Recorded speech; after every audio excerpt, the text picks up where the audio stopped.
The distress signal was never meant for humans. It pulsed through the void on an old, nearly forgotten frequency, one used by early interstellar civilizations before the great networks unified communication across the stars. Static-laced, broken, and desperate, it carried only fragments of meaning. Coordinates, structural failure, hostile pursuit, and one final were repeated in dozens of alien dialects. Help! The signal echoed through space, unnoticed by most advanced civilizations that had long abandoned such primitive bands. But Earth still listened. Deep beneath a mountain range, inside the United Earth Aerospace Command's early warning facility, a low-priority sensor array flickered to life. Technicians initially assumed it was cosmic noise. Then the pattern repeated. Captain Mara Vance was halfway through her post-flight debrief when alarms chimed softly across the command floor. She was still wearing her flight suit, helmet tucked under one arm, dark hair damp with sweat. Mara was Earth's best fighter pilot, not because she followed every rule, but because she survived missions no one else could. A technician looked up, confused. "Sir, ma'am? We've got a non-human distress signal." The room went silent. That alone was unprecedented. Humanity had encountered alien probes and ruins, even distant signals, but never a direct call for help. Never something so raw, so afraid. Mara stepped closer to the display, eyes narrowing. When the coordinates appeared, several officers exchanged uneasy looks. "That's beyond mapped space," one muttered. "No jump lanes. No support." Mara smiled faintly. "Sounds like my kind of flight." The alien ship Tirvilan was dying. Once a sleek exploration vessel crewed by the multi-species Concord Alliance, it now drifted through debris and fire. Hull breaches vented atmosphere into space. Emergency fields flickered. Power levels plummeted with every passing minute. Commander Iresh, a tall, four-armed Kethari, struggled to remain calm as reports flooded the bridge. "We have lost propulsion," an avian navigator cried. "Weapons are offline. They are circling us," another voice hissed in terror. The attackers were Marauders, void-born scavengers who preyed on weaker ships. They disabled targets, harvested technology, and left survivors to suffocate. The Concorde had protocols for this. None of them involved salvation. Iresh watched the last of their automated distress beacons fire into the void. He knew the odds. The nearest Concorde outpost was days away. They had minutes. Still, he straightened his posture. "We stand together," he said quietly. "If no one answers, then we face the end with dignity." Unseen by them, the distress signal crossed a blue and green star system. And someone answered. Mara's fighter, the Valkyrie one, was not built for deep space rescue. It was a single-seat combat craft, armed to the teeth, optimized for speed, maneuverability, and overwhelming firepower. Engineers protested the mission profile. Command argued jurisdiction. Diplomats warned of consequences. Mara didn't care. She powered up the engines and locked the alien coordinates into her NAV computer. "Valkyrie 1 departing," she said calmly. "Tell Earth I'll bring back answers. Or I won't come back." The jump drive screamed as space-time folded. The Marauders didn't expect resistance.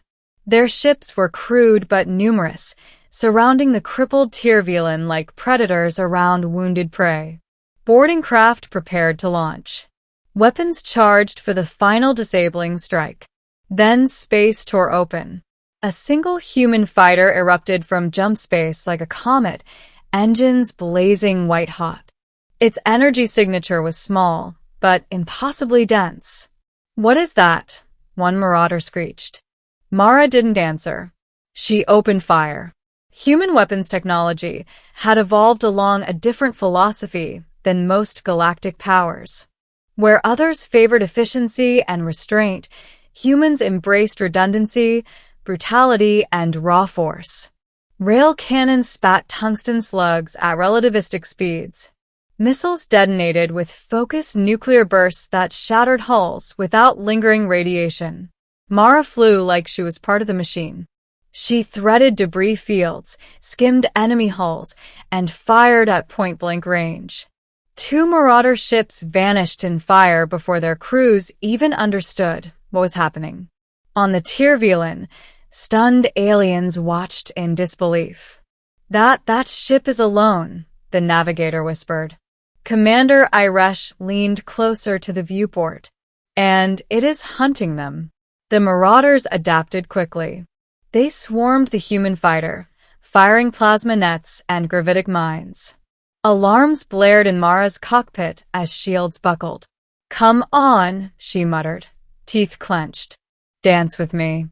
She cut engines abruptly, letting inertia carry her forward as enemy fire screamed past.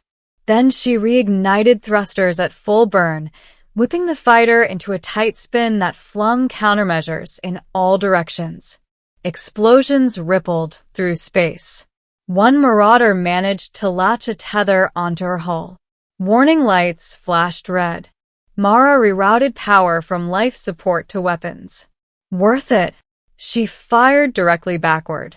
The explosion tore the tether and the Marauder ship apart. Breathing hard, Mara glanced at the Tyrvilan. "Unknown alien vessel. This is Earth pilot Mara Vance. You're not dying today." Static crackled. Then a voice answered, trembling with disbelief. "Human, you came." The battle lasted only 6 minutes. When it ended, Marauders fled into the void, leaving wreckage and silence behind. The Valkyrie 1 drifted, scarred but functional, alongside the alien ship. A docking umbilical extended. Against every protocol, Mara left her fighter and stepped onto the alien vessel, helmet sealed, weapons slung across her chest. Alien crew members stared at her as if she were a myth given flesh. Commander Iresh approached slowly, lowering his head in respect. "You answered a call not meant for you." "Why?" Mara considered the question. "Because someone asked for help," she said simply. "That's kind of our thing." The crew exchanged glances, emotions rippling across unfamiliar faces. "You risked war," Iresh said. "Our enemies will not forget this." Mara shrugged. "We're used to that too." Word spread fast.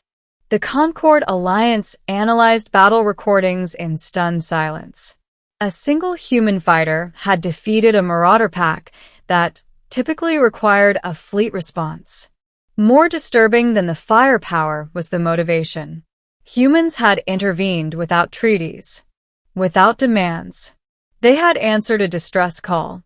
Ambassadors argued. Strategists recalculated. For the first time, the galaxy viewed humanity not as a developing species, but as a wild card. And Mara Vance became a name whispered across star systems. The ending. Months later, Mara stood on a platform orbiting Earth, watching an alien delegation arrive under peaceful banners. Commander Iresh was among them. "Your species has changed many assumptions," he said as they walked together, gazing at the planet below. "You fight like warriors, but you answer calls like guardians." Mara smiled faintly. "We're not perfect, but when someone's in trouble, we show up." The Concord offered alliances, technology, shared knowledge. Humanity listened, but did not boast. Out in the wider galaxy, Marauder raids declined. Distress calls began to shift frequencies. They all pointed quietly toward Earth. Because in a universe where help was often conditional, humans had proven something rare. When the call came, Earth answered.